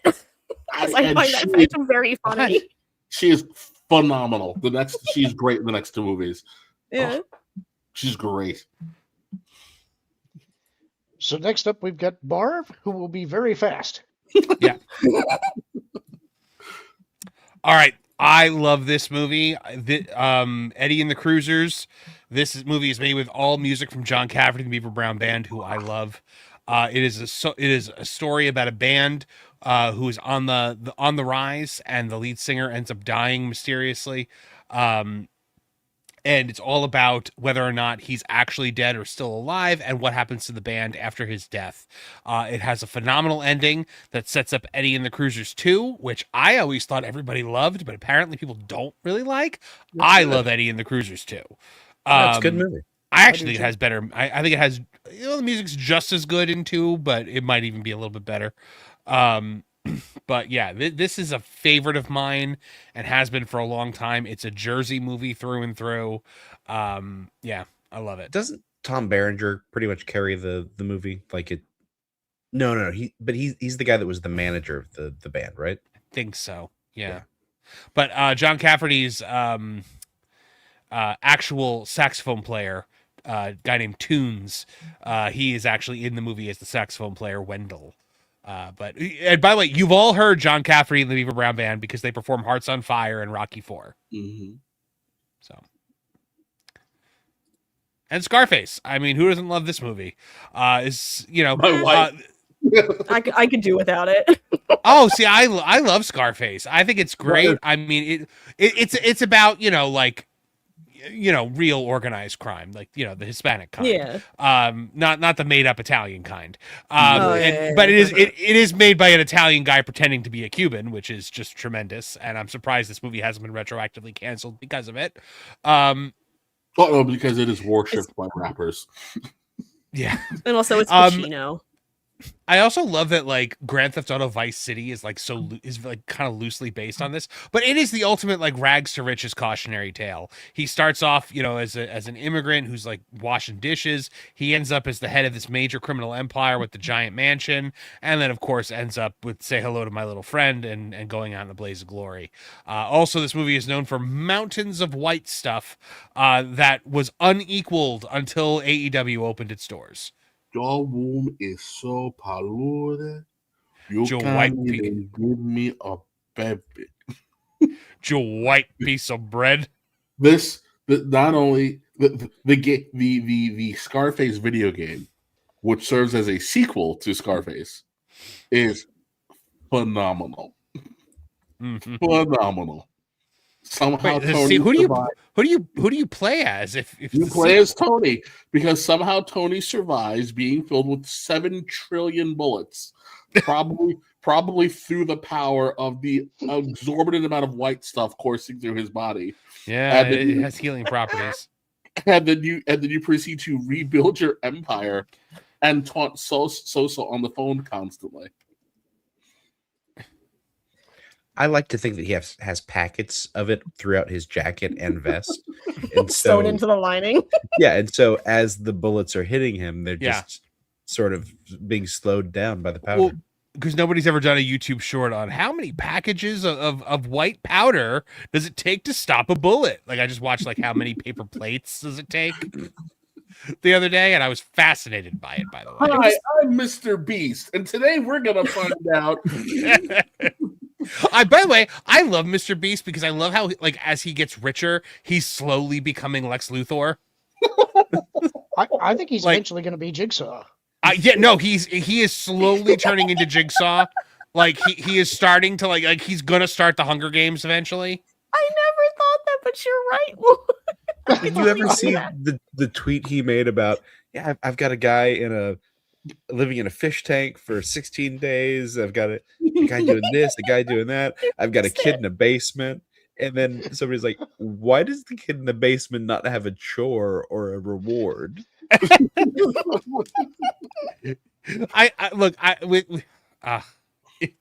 Did you also see that like apparently Trump is doing like the Hunger Games for the 250, like he's doing some kind of like No, the American Gladiator thing, I think, is what he's doing. he's doing some kind of thing where like it's going to be 2 people from each state are going to be competing against each other. So I'm like, oh, okay, we're just finally doing it, huh? Now, look, at the end of the day, the Hunger Games is a barbaric concept in those books and those films. That being said, if it were real, I would watch every second of it. Did you guys know that Jennifer Lawrence was the first female action star for Yeah. being in the Hunger Games? Did you guys know Yeah. that? Such a trailblazer. Yeah, if you guys didn't know, Terminator 2 and Alien didn't happen. It didn't. Nope. They're not. Those movies aren't actually real. So on that note, Marv, you said that you do have to take off. So Yeah, I got an early start in the morning. what do you have to cover, or what do you want to direct people to on the upcoming week? Coming up this weekend, going to be a video on this Acolyte stuff. I'm going to do a real deep dive into it. And then, hit the ground running again on Monday. Should be doing a game stream at some point soon. I am having some meetings with, about game stream stuff soon. So I might have an announcement kind of soonish about that as well. So, check it out. M4 Empire. Sounds good. Have a great weekend, man. See you guys. See you. Bye. And next up, we're hitting Martin's picks. And then there were 4. All right. So usually we try to pick movies that have an impact or were important. This is just a personal favorite of mine. Nobody else saw this movie. I'm shocked Marv didn't have it. And maybe because I got my list in before him. Yeah, probably. But He was a little salty this morning. Kevin Kline is absolutely great as the Pirate King. And then you've got Angela Lansbury there. Everywhere she goes, there is murder, except this. Oh, and Linda Ronstadt plays the ingenue character. It's really well done. It's the reason I love Gilbert and Sullivan patter songs and things like that. the Stone household wore out the VHS copy of this. Nice. Local Hero is it's kind of an odd movie. It's a British movie, but it stars Well, was it Otter from Animal House? It's Scottish. But Scottish is British. It's not English. Okay. I do want to point out Dennis Lawson, just because I have to. Wedge Antilles plays a major part in this movie. That's true. He does, yeah. But this is a movie about an up and coming oil executive whose last name is Mackenzie or something like that. Everybody calls him Mac. And he gets sent to this Scottish town simply because his name sounds Scottish when he's actually Hungarian.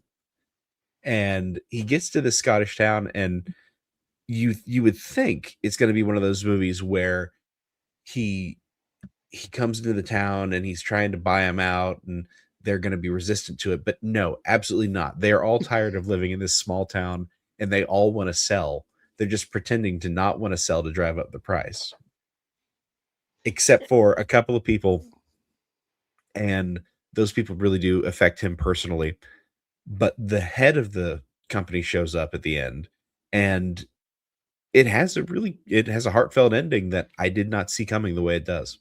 It's actually quite sweet. Lou pitched this movie for the Genre Guys about 1.5 2 years ago, and I didn't think I was going to like this movie, and it wins you over real quickly. It's just a sweet, character-driven movie. He ends up in this town for it's like a year while trying to negotiate this whole thing, and you spend a lot of time there. When he first gets there, it's like an alien planet. Everybody is so different, and he has to learn all the local customs and everything. But you learn who all of these oddballs are, and they come to really like each other. It's just a sweet movie. It's really good. There's this side character who is a Soviet sea captain. I forgot about him. Who pops into the town every once in a while to check on his investments that the pub owner handled for him.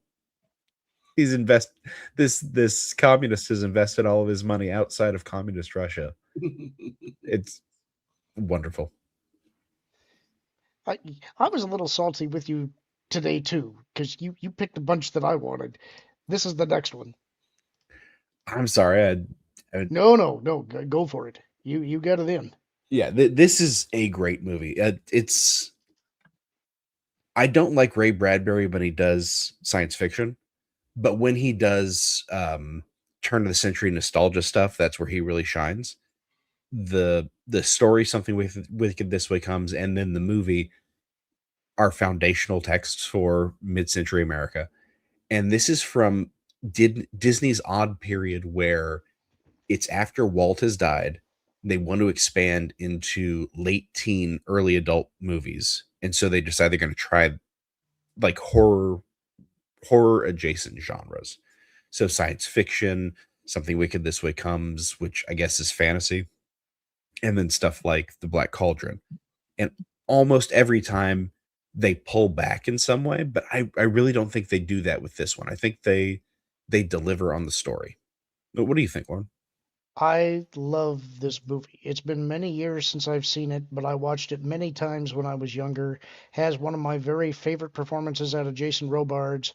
Has one of my very favorite movie villains in the form of Mr. Dark. The climax of this movie has stayed with me from the very first time that I saw it.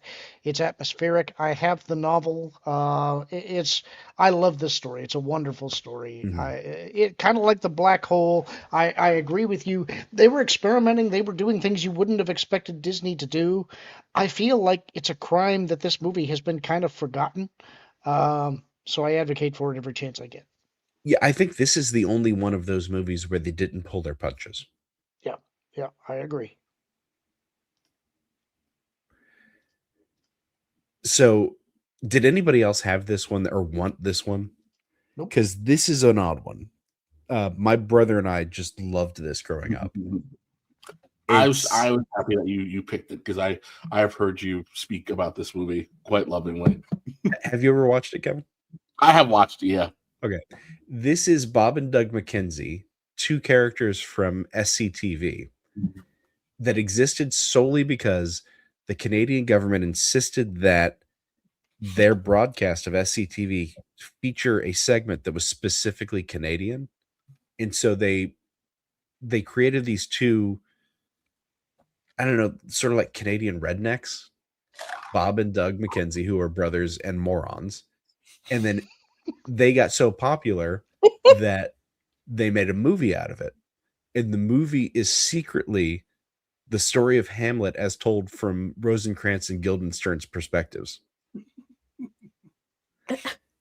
See, And- oh, go ahead. I don't want to cut you off.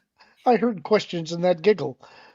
Max Van Sydow plays the brewmeister of Elsinore Brewery, who has been putting chemicals in the beer. And next door is an insane asylum with people he's experimenting on. I've seen the sketches Mm-hmm. of them, but I have never seen the movie. So I can imagine how funny it is because I enjoy the sketches. Now, it could be that you find it doesn't work in an hour and a half segment instead of 5-minute segments. And I just was exposed to this early enough that it's formative in my sense of humor. Mm-hmm. I can what totally you're understand that.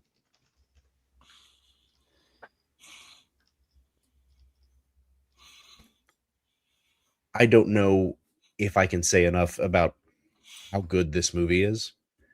And the book it's based on as well. It's not, it doesn't glorify these men as something they weren't. It shows a lot of their foibles. It shows how each of them sort of gamed the system to become astronauts themselves because it was highly competitive, and highly competitive guys are going to be doing anything they can to get into it. But it also shows the bravery of the men who are all angling to be the first man in space. Now, unfortunately for all of them, they did not get to be. The godless communist did, but he was a brave man too. But this movie, it's just a look back at a time when people thought we could push the boundaries of what was possible. And not just thought we could, thought we should. And I love it for that. You took this from me. I'm sorry. It's okay. It's okay. It wasn't one of the main ones that I wanted to put on my list or anything, so you're good. Oh, I actually felt bad putting this one on there because I knew any number of us would have wanted this movie. I kind of did too. I was like, I put it on there and I was just like, I have a feeling I'm not going to be the only one to want to pick this. But usually Lorn said I get mine in first, but you beat me. And so you beat me to the movie. And I was just like, Martin. He was Sorry fast about this that. morning. He sniped us all. He Well, really did. Your message happened to come in when I was between meetings. So, but, where do you even start with this? It's like nostalgia IV. And, it's a nearly perfect movie, I think. Although sometimes I wonder if I think that because it was on 24 straight hours on TNT. And but it's got a father who weaves a stream of obscenities that may still be floating over Lake Erie, and a mom who's just trying to hold the household together, and two kids who are just trying to grow up in post-war America and get the cool new gadgets and stuff like that. And it's got the lamp. Major award. Got the lamp. I just love the lamp. Everybody knows. My favorite lamp. I love this movie really for two different reasons. Well, three, I guess, if you count Darren McGavin as just a reason. I think this is one of my very favorite performances of his. But there are two scenes in this movie that I think are absolutely sweet in a non-saccharine way. They actually land the way I think these kind of scenes should. One is after Ralphie loses it and has the fight with the Yes. kids, and his glasses are broken, and he goes home and he's terrified of what Dad's gonna do when he finds out. Dad gets home. His mom has been thinking about this. Dad looks over at him and says, what's going on? And mom just gives him a look. And there's some silent communication that takes place between them where she tells him, don't make a big deal out of this. And he looks at her and he just kind of says, okay. And he goes back to his newspaper. And Ralphie is spared what he is afraid is going to be an awful night and a rift with his dad. Mm-hmm. And that happens in real families. You don't realize it as a kid. That silent communication is a masterful bit of acting from everybody involved in that scene, and it's beautiful. The other one is the end, when Ralphie gets his BB gun, and he gets it from his dad. And his dad has been this curmudgeon throughout the entire picture, a hilarious curmudgeon. But here you see his excitement at being able to give his son what he knows his son wants. And he's reliving a bit of his childhood too, as he says, well, I had one when I was a kid, you know. These are things that real families do, that real families experience, that loving families, we all have stories like this. And I think that's why this movie works. Yeah. It reminds you of your own family. Yeah, I do think a lot of this hinges on McGavin as the father. And I love that you're right, he's a curmudgeon the whole way through, but throughout the movie, there is a real joy he has when he's doing Christmas stuff. Yep. And then that scene, he's crazed about it almost. yeah, Haggling over the Christmas tree. Mm-hmm. But then that scene Christmas Day where he's just so happy to be watching his kids. I didn't get that until I was a dad. Until I was a dad, I didn't understand how magical it is for parents. Yeah, I agree. It is a wonderful, wonderful movie. Now, I also am not entirely sure I picked the right poster because that is not the mom. That face is just wrong. Yes. I'll allow it. You have no choice now. That was it for Martin's picks. We're going to mine next, but I didn't have very many great ones here, so I'm probably going to go pretty fast. The first one is The Big Chill. And I have to confess, this was a mistake. I have never seen The Big Chill. I was going to say, did you think it was a different movie? I did think it was a different movie. I didn't realize until I got the poster, and then I realized, well, I said this was the one that I was going to pick. So here we are. I think I was actually thinking of the Big Sleep remake that was done. I was expecting a noir picture, and it's like, what in the world is this? I actually went and watched the trailer. I wasn't familiar with this movie, but I understand that it's beloved, and it has a lot of actors that you will know and recognize in it. I assume it's good because they re-released it 15 years later. But yeah, it's boomer navel gazing. I that sounds accurate based on the trailer that I saw. Mm-hmm. I totally screwed up on this one and don't know anything about it. So I hope it's good if you choose to watch it. Does it have a good soundtrack? It is one of the first movies where the selling point was the soundtrack, rather like Saturday Night Fever was. Except Saturday Night Fever was, for the most part, a lot of original work, and this is like a best of for boomers. My next pick was The Man with Two Brains. And I kind of got a soft spot for Steve Martin movies. I don't talk about them a whole lot, but there's quite a few of them that I like. I don't remember this one real well, but I do remember, it's Steve Martin and Lily Tomlin, and I remember laughing like crazy at this movie as a kid just because of its zany concept.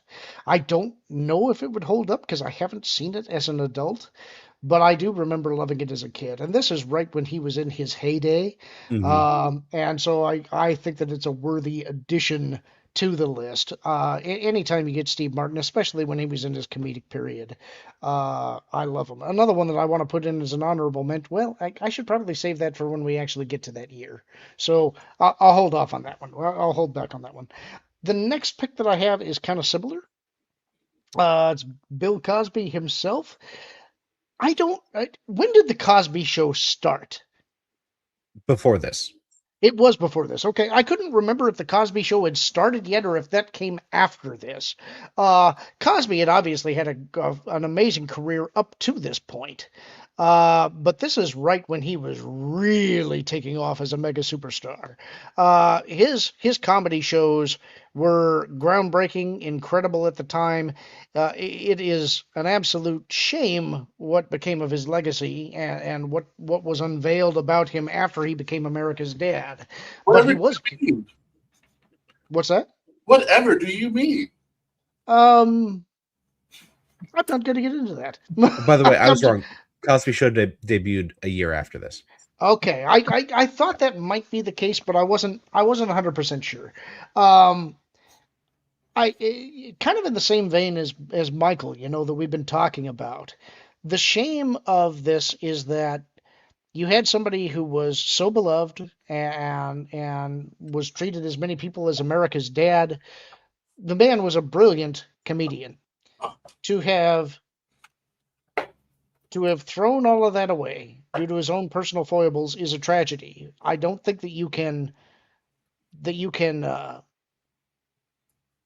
I don't think there's an excuse to be made for that, but you can't deny that comedically the man was a genius. And I still think that if you're open to experiencing comedy, this is a good one to watch. I guess that's as far as I'll take it. What do you guys think? Is that fair? I think this is one of the best stand-up sets to ever be put on the big screen. My next one, I don't know. Do people remember this one? High Road to I China? do. Yeah. As a kid, I loved this movie. This is Tom Selleck in, I think it's World War One, kind of a fighter pilot adventure romance movie. As a kid, I watched this over and over and over again, likely because it was similar to Indiana Jones. Um, I'm a little surprised that Selleck didn't play more roles like this. Um, it's again, I was watching these movies at an age when I probably wasn't being so critical, so I'm curious how I would view it with today's eyes, because I haven't seen it since I was a kid, but I do remember loving it and it making an impression on me. Since you're familiar with it, Martin, have you seen it recently? Probably not in the last 10 years or so. But Okay, but it's not like as good as, say, Romancing the Stone or something like that. yeah, I think But that's probably fair. it is a serviceable action adventure or romance adventure comedy. And Selleck does do a few more other things that are kind of period pieces. Later he does Lassiter and stuff like that. But yeah, this is what he plays, the dashing matinee idol sort of hero very well. Yep. War Games, and I probably sniped this from other people, I think. Um, First movie I can ever remember seeing Matthew Broderick in. I don't think that you could make a movie like this today because things have changed so much, but I think that the concept in a lot of ways still kind of applies. And it's surprising a little bit how accurate they got how war driving worked in that day. So that's something that's always kind of impressed me. Um, Obviously, the I guess you would call it an AI today is something that would absolutely not have existed in this time period. But the conclusion that it reaches, that the only way to win is not to play, I think is something that's pretty important to keep in mind about not just nuclear geopolitics, but in many cases, it's important when you're looking at a strategic situation to understand whether or not you should even be in the game. And I think a lot of people forget that sometimes when you're going through negotiations or something else like that. My final pick is the obvious one. No one's going to be surprised by this. It's Return of the Jedi. I think every kid, when you're watching the original trilogy, Jedi becomes your favorite. Yeah. But as an adult, it's my least favorite of the original trilogy now, because at a certain point you elevate Empire above it. A New Hope introduces you to the universe.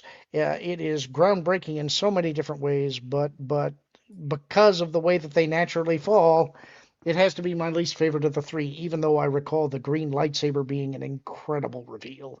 And despite how some people feel about Ewoks, I think it's difficult to top the throne room finale of this movie. I think it was what were the names? Roland and Emmerich, the guys that did Independence Day. I remember when the special editions were coming out, there was a documentary that was about it, and they got Roland and Emmerich on there, and I think it was Emmerich, I think. I thought Roland Who, Emmerich was one guy. have I got the two? Is that right? There were two people that were behind Independence Day. I thought that was both of their last names, but I'll check.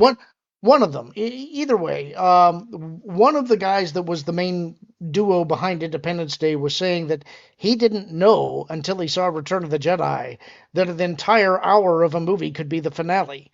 And I think he's absolutely right. That is how Return of the Jedi works. And I think it was a mistake of Lucas to try and top it with the climax of The Phantom Menace. And I think that trying to do 4 arcs in the end was just pushing it a little bit too far.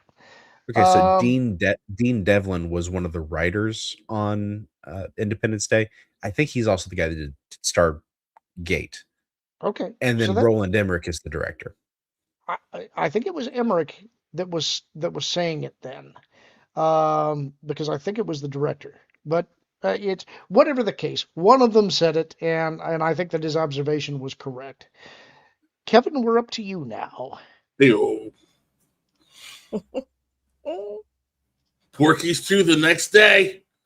Porky's a ruckus, raunchy teen comedy about high school boys who get into trouble. And the first movie is an adventure, and then the second movie, well, these young boys decide that they're going to take on a rather pious reverend who's decided that Shakespeare is too raunchy, and while also taking time to defeat the Klan.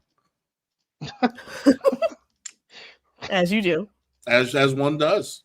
It's a full weekend. Yeah, these kids get up to a lot in a week.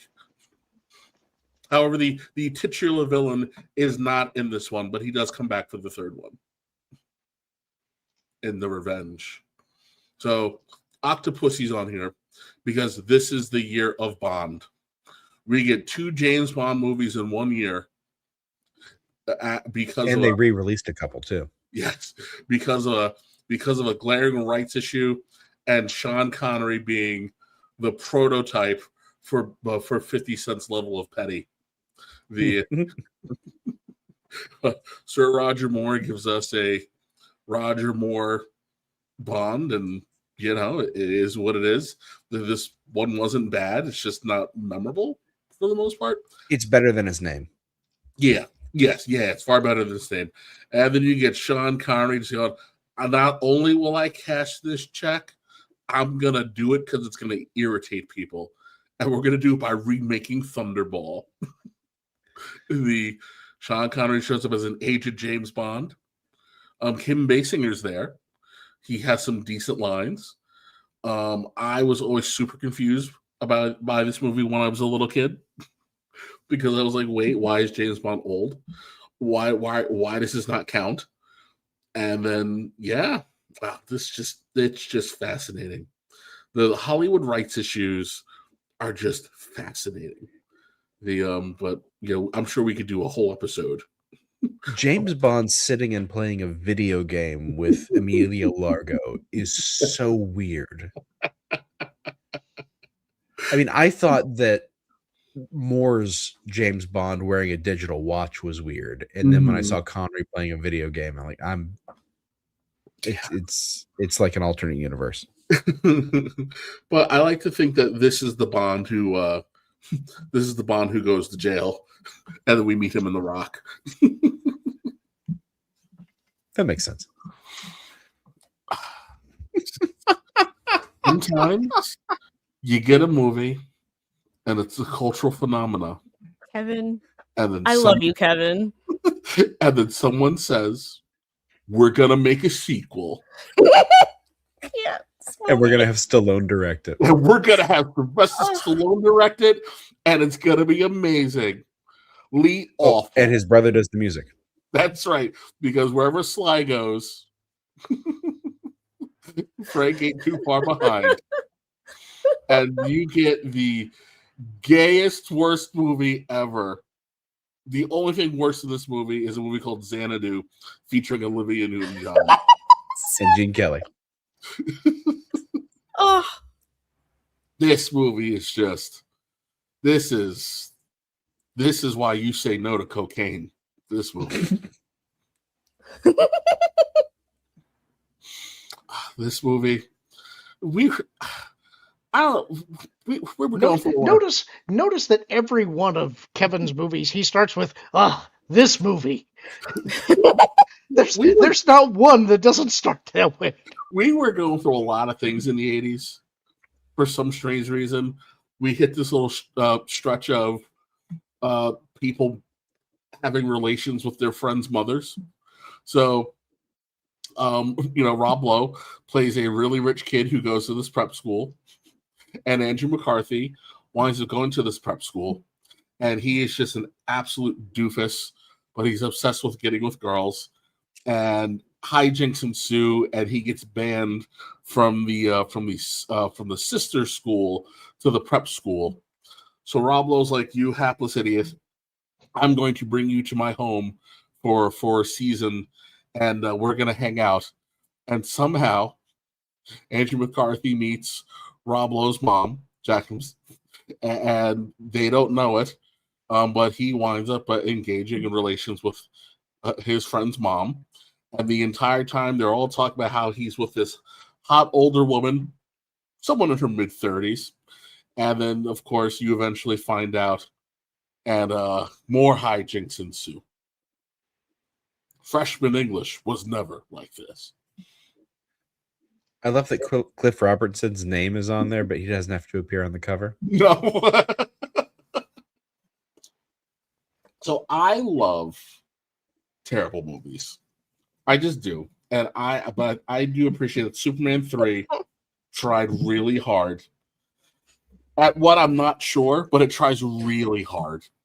And we get what we get. But you know what? You can't get Gene Hackman to show up and be a scene-chewing a villain. Pull Robert Vaughn. He'll do it for half, and he'll chew even more. And Richard Pryor, I actually really kind of like Gus. That looked like a confused Lorn. I like his scheme. Yes. yes. Yeah, it's a brilliant scheme. I can't remember it's not the Brainiac. If people confuse the villain with Brainiac, but it's not Brainiac that they're actually riffing off of. I just can't remember the name of the villain, but I actually also appreciated that they tried to use other characters, and that Lana Lane, and that we get Lana Lang because Margot Kidder was like, "You're going to pay me to be in this one," and they're like, "No, we're not going to pay you. By the way, you're contracted to be in this, so you're going to appear. You're going to appear in 45 seconds of this movie because we can make you do that."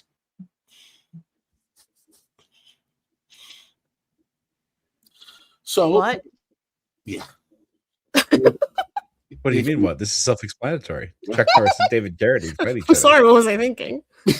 I mean, if you ever want to know what would happen if Chuck fought Bill, so Chuck Norris, is he the sheriff, and he's a Texas Ranger. He's a ranger because that's what he does, and he stops some horse wranglers, and comes home and falls in love with a woman.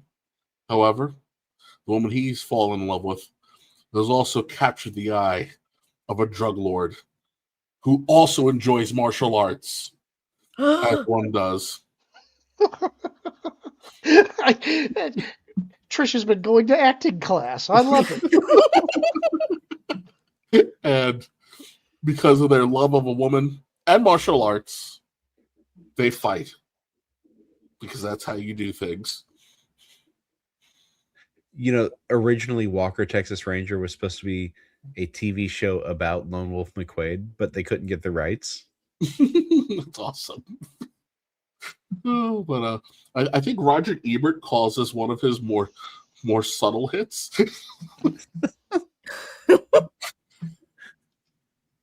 What? What is this? Kevin. How long have you known Kevin? How can any of this be a shock to you? I'm not shocked. I'm just like, what? Like, what? Well, it's not shock. He always impresses me with it. So listen, Wait until he gets going. I love this movie because not only is it just unabashedly terrible, but you are punished for watching this movie. It's committed to it. But because they are like, no, this is a life or death mission, and if you happen to enjoy a single character in this film, they're going to die horribly, while this buffoon does a terrible job of saving his woman. And years later, he goes on to be Mr. Eddington from Deep Space Nine, one of the best side villains of the show. And and I couldn't tell because he had hair. And you didn't even get into some of the side characters because it had some great young English actors of its era. Yes, yeah. English. I think we. I don't know what show we were all on where we did discuss this in more detail. So I'm cutting it a little short. But this movie is. Wait, you mean to tell me this is the second discussion about this movie? Yes, this is the second. Yes. Maybe That's fantastic. This may even be the third time we've discussed this movie. Liam Neeson and Robbie Coltrane are in this movie. And the movie is called Krull because that's the name of the planet. Oh. It would be like calling any movie Earth. I hadn't thought of it that way. Broke Lorn. You're right. It's like, this is just the planet. Yeah. Okay. Kramer versus Kramer is now called Earth. Earth.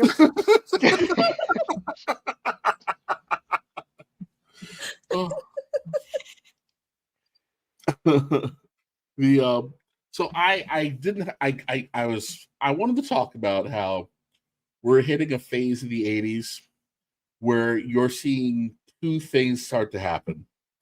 You're starting to see the everything is terrible grimness of the previous decade go away, because although I'm fairly certain it says 82, but everything else kept saying it was released in 83.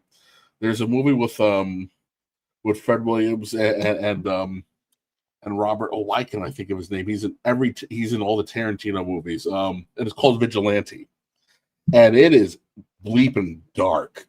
And I'm like, this was a hard movie. And then you get to the we just had a really hard decade, and now it's time to go dive into some wish fulfillment, and we're gonna go right some wrongs in the cinema. So Gene Hackman plays a dad who is his son is a POW left in Vietnam, and he puts together a ragtag group of soldiers to go bring his boy home. And you watch them train and struggle and fight, and then eventually go on the mission. And this kicks off the we're going back to get our heat back era. That is it for our picks for the night. But now we need to get to the super chats where you guys have given us a lot of yours. And to start off, we've got Barry the Music Man for 5 saying Something Wicked This Way Comes, Psycho 2, The Hunger, Rock and Rule, Christine, Risky Business, DC Cab, Scarface, The Man with Two Brains, and Return of the Jedi. So you got a bunch of those. Martin, But- Rock and Roll. I know. But he also continues with Uncommon Valor, Eddie and the Cruisers, Fire and Ice, Strange Brew, Vacation, Dead Zone, The Right Stuff, War Games, Outsiders, The Hunger, Blue Thunder, and Trading Places. You hit a bunch of them. You got a bunch of them, Barry. I thought Jason- Martin had Trading Places on his list. I guess I must have just imagined that. I think that's going to happen every one of these. Jason Webster for 5 Australian says, My favorite films of 1983, Return of the Jedi, National Lampoon's Vacation, The Big Chill, The Hunger, Trading Places, and Legend of the Eight Samurai. Tennille the 10th for 5 says, It's a hit show because when it fell out of its tree, it hit every branch on the way down. SFX Sabertooth Raptor for 5. War Games, Return of the Jedi, Bond, Octosmurf? Sorry, clean. Oh, right, gotcha. Bond, Mr. Bomb, Cruel, Lone Wolf McQuaid, also the year I was born. You guys are nailing it tonight. You guys are really getting what we got. Really? We got Liquid Fox gifting 1 WDW Pro membership. Thank you, Liquid Fox, and whoever got that out there. If you're still around, be sure to thank your gifter. So when We he got- put Octosmurf on there, I thought he was because the Smurfs and the Magic Flute came out that year too, and so I thought maybe he was had mashed those up accidentally. But now I see what he was doing. Careful. I really almost smurfed that up, didn't I? Michael Cooley 66 for 5. If you've seen the documentary Searching for Sugar Man, the plot of Eddie and the Cruisers actually becomes plausible. And Liquid Fox for another 5 Canadian. Gotta go. Have a great night, everyone, and wonderful weekend. Good lists, and I have a few movies to check out now. Talk to you later. Glad you were here. Hope you enjoy some of those. Come back and let us know what you think of the ones that you watched. And England G for 2. Ain't enough cocaine for Pryor anymore. And for another 2, or calling a movie Dune. And Jason Webster for 2 Australian rather than Canadian. I almost screwed that up. Liam Neeson and Robbie Coltrane were in Kroll, 1983. And England G for 5. As Vietnam came up, my wife is Vietnamese. Her parents were from the boat people. You don't understand what that was like. I have feelings on that. And that's it for our super chats for the night. Glad that all of you were here to join us tonight for this. I think that we'll probably be continuing the 80s series next Friday, unless something comes up to preempt it. That'll be our first show that's on the that Podplace channel, so make sure that you go there to find us. Folks, do you have anything that you want to pitch before we outro for the night? Yes. Well, Trish, Nolan Thunder, and Hangry Table do The Lost Guys over on that pod place, or T3PO. That one shows up for free about 2 months after it debuts as a member exclusive content on that park place. And Woohoo. Trish, do you have anything you well- wish to add? That, as well as, M4 casts. We're all there on Thursdays at 8 p.m. at the M4 Empire. So if you like more of this banter. And Kevin? See you guys next week. All right. And with that, we're out. Hope everybody has a good weekend. We'll see you all soon.